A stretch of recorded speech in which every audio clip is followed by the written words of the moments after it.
जब ऑनलाइन पैसे कमाने की बात की जाती है तो आजकल एक फैंसी मेथड का नाम लिया जाता है जिसे कहा जाता है ड्रॉप सर्विसिंग। लेकिन ड्रॉप सर्विसिंग करते टाइम लोग ये नहीं समझ पाते कि हमें अपनी सर्विस की प्राइसिंग किस तरह से करनी चाहिए। तो आज के इस वीडियो में हम लोग इसी बारे में बात करेंगे कि ड्रॉप सर्विसिंग के लिए अपनी सर्विस की प्राइसिंग आप कैसे बेस्ट तरीके से कर सकते हैं।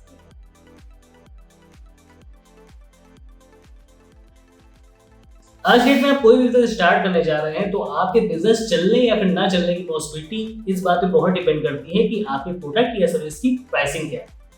इसलिए प्राइसिंग स्ट्रेटेजी को समझना अपने सर्विस के लिए, खासकर ड्रॉप सर्विसिंग के लिए बहुत जरूरी रहती है। तो यहाँ पर हम कुछ ऐसे पॉइंट्स की बात करेंगे जिन्हें आप एज अ पैरामीटर यूज कर सकते हैं अपनी सर्विस की प्राइस डिफाइन करने के लिए। पॉइंट नंबर 1, अपनी सर्विस की कॉस्ट कैलकुलेट करिए। देखिए, आप कोई भी बिजनेस कर रहे हो, आप कोई प्रोडक्ट बेच रहे हो या फिर कोई सर्विस बेच रहे हो, आपको ये ध्यान रखना पड़ेगा कि अगर आपको प्रॉफिट निकालना है अपनी सर्विस से या फिर प्रोडक्ट से, तो उस सर्विस की कॉस्ट कैलकुलेट करके उसमें अपना मार्जिन जोड़ के आपको उस प्राइस पे क्लाइंट को ऑफर करनी पड़ेगी। और जब ये सिनेरियो ड्रॉप सर्विसिंग पे आता है तो यहाँ पर चीजें और भी टेक्निकल हो जाती हैं, क्योंकि यहाँ पर सर्विस आप खुद प्रोवाइड नहीं कर रहे हैं बल्कि आउटसोर्सिंग कर रहे हैं। तो यहाँ पर आपको पहले से कैलकुलेट करना पड़ेगा कि जो आप आउटसोर्सिंग कर रहे हैं वहां पर फ्रीलांसर की कॉस्ट क्या आने वाली है, अगर आप पेड मार्केटिंग यूज कर रहे हैं तो वहां पर क्या कॉस्ट आने वाली है, अगर आपने अपनी हेल्प के लिए कोई एम्प्लॉय हायर किया हुआ है तो उसकी क्या कॉस्ट आने वाली है। इस तरह से सारी कॉस्ट कैलकुलेट करके आपको कॉस्ट पर सर्विस निकालनी पड़ेगी। तब आपको एग्जैक्ट पता चलेगा कि हमें ये पर्टिकुलर सर्विस देने पर इतनी कॉस्ट आ रही है, और तब उसमें आप अपना मार्जिन जोड़ सकते हैं जिससे आपको ठीक ठाक प्रॉफिट बन सके। सो कॉस्ट कैलकुलेट करना बहुत इंपॉर्टेंट टास्क है। सेकेंड पॉइंट आता है आपको अपनी मार्केट को एनालाइज करना होगा। सिंपल सी बात है, आप कोई बिजनेस करने जा रहे हैं, कोई प्रोडक्ट या सर्विस मार्केट में उतारने जा रहे हैं, तो वहां पर आपसे कॉम्पीट करने के लिए कुछ कॉम्पिटिटर्स भी होंगे।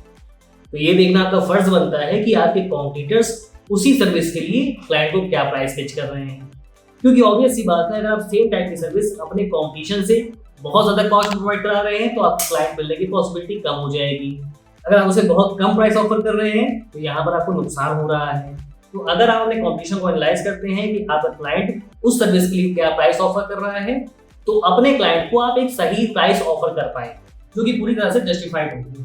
अगर आपके प्राइसेस आपकी कॉम्पिटिशन से बहुत ज्यादा है तो यहाँ पर आपके पास जस्टिफिकेशन के लिए पॉइंट्स होने चाहिए कि आपके प्राइसेस क्यों ज्यादा है, आपकी सर्विसेज में क्या एड ऑन्स आप दे रहे हैं। और अगर आपके पास आपके प्राइसेस का जस्टिफिकेशन सही है तो आपके प्राइसेस भी जेन्युइन माने जाएंगे। तीसरा पॉइंट आता है इवैल्यूएट योर सर्विस। इवैल्यूएशन का मतलब ये है कि जो आप सर्विस प्रोवाइड कर रहे हैं क्लाइंट के लिए, उस सर्विस की वैल्यू क्या होने वाली है। छोटा सा एग्जांपल एक समझते हैं।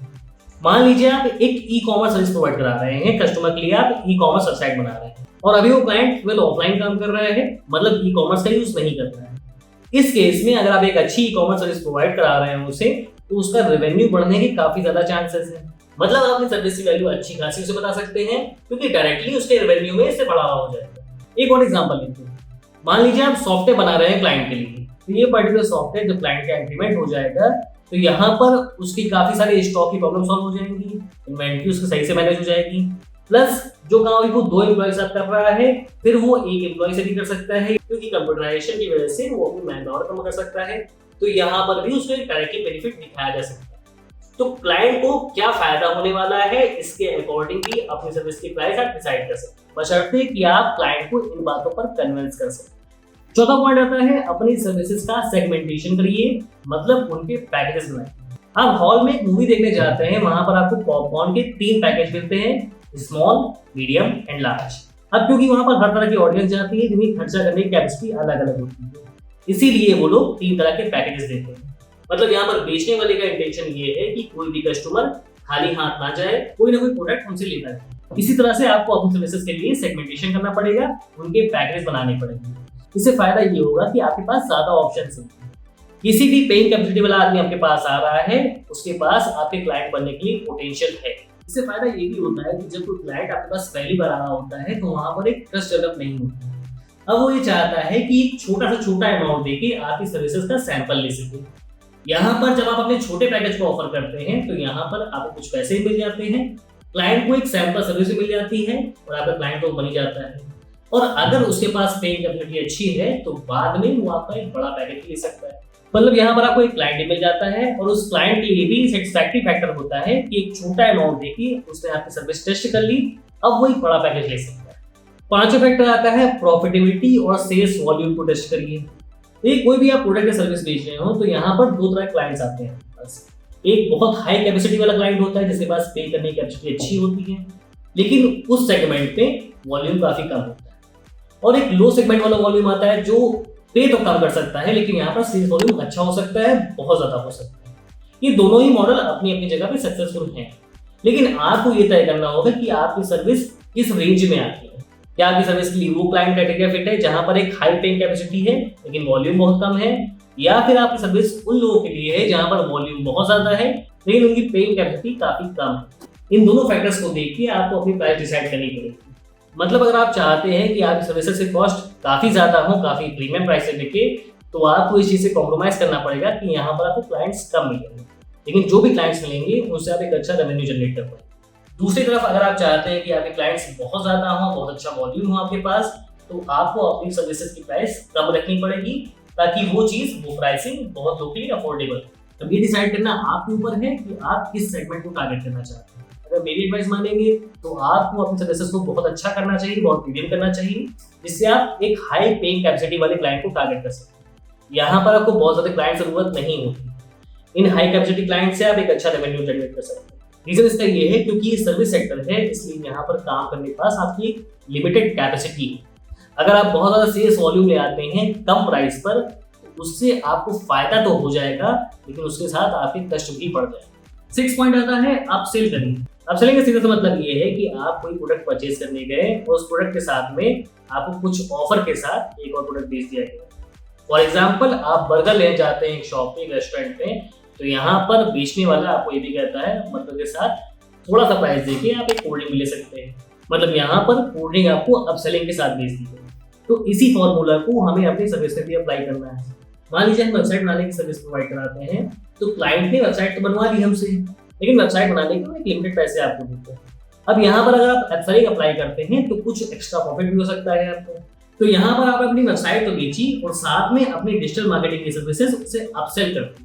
मतलब यहाँ पर उसे ऑफर दे दिया कि अगर आप थोड़ा सा और प्राइस पे करते हैं तो हम आपको 1 साल की या फिर 2 साल की अपनी मार्केटिंग सर्विसेज भी ऑफर करते हैं, जिससे आपकी वेबसाइट को एक अच्छी रीच मिल सके और अच्छा ट्रैफिक आ सके उसमें। तो अपनी प्राइसिंग में अपसेलिंग को भी जरूर इन्वॉल्व करिए। 7वां पॉइंट आता है डायनेमिक प्राइसिंग। अगर आप कोई बिजनेस कर रहे हैं तो आपको ये समझना होगा कि अपनी प्राइसेस को आपको डायनेमिक मतलब फ्लेक्सिबल रखना, क्योंकि कोई भी चीज की रिक्वायरमेंट हमेशा एक जैसी नहीं होती। सर्विसेज की डिमांड में भी चेंज होता है और सर्विसेज के सीजन में भी चेंज होता है। फॉर एग्जाम्पल अगर आप एक सॉफ्टवेयर बेचना चाहते हैं, सॉफ्टवेयर सर्विस प्रोवाइड कराना चाहते हैं, तो जो भी लोग सॉफ्टवेयर खरीदते हैं, जो भी कंपनीज या फिर जो भी बिजनेस सॉफ्टवेयर खरीदते हैं, वो चाहते हैं कि हम 1 अप्रैल से स्टार्ट करें। तो ये एक सीजन होता है उनके लिए।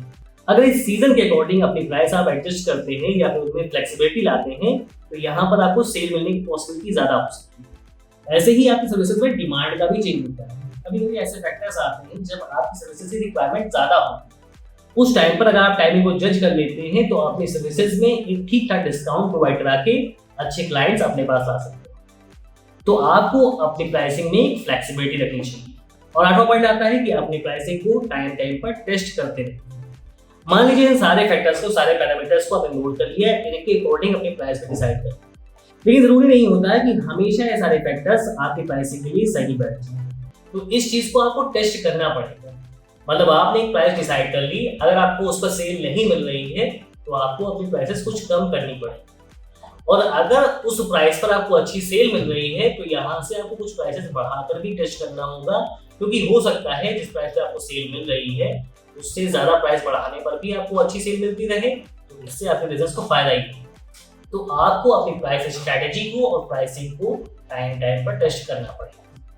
तो इन 8 फैक्टर्स को ध्यान रख के अगर आप अपनी प्राइसिंग स्ट्रेटेजी बनाते हैं ड्रॉप सर्विसिंग के लिए, तो आपकी प्राइसेस मार्केट के अकॉर्डिंग फिट हो जाएंगी और आपको अच्छा रेवेन्यू मिलने की पॉसिबिलिटी। अगर वीडियो कुछ अच्छा लगा हो तो चैनल को सब्सक्राइब करिएगा, और ड्रॉप सर्विसिंग के बारे में कुछ और भी जानना चाहते हो, बहुत ज़्यादा जानकारी चाहिए हो, तो इस प्लेलिस्ट को फॉलो कर लीजिएगा। यहाँ पर आपको ड्रॉप सर्विसिंग के बारे में अच्छी खासी इन्फॉर्मेशन मिल जाएगी। अभी के लिए गुड बाय।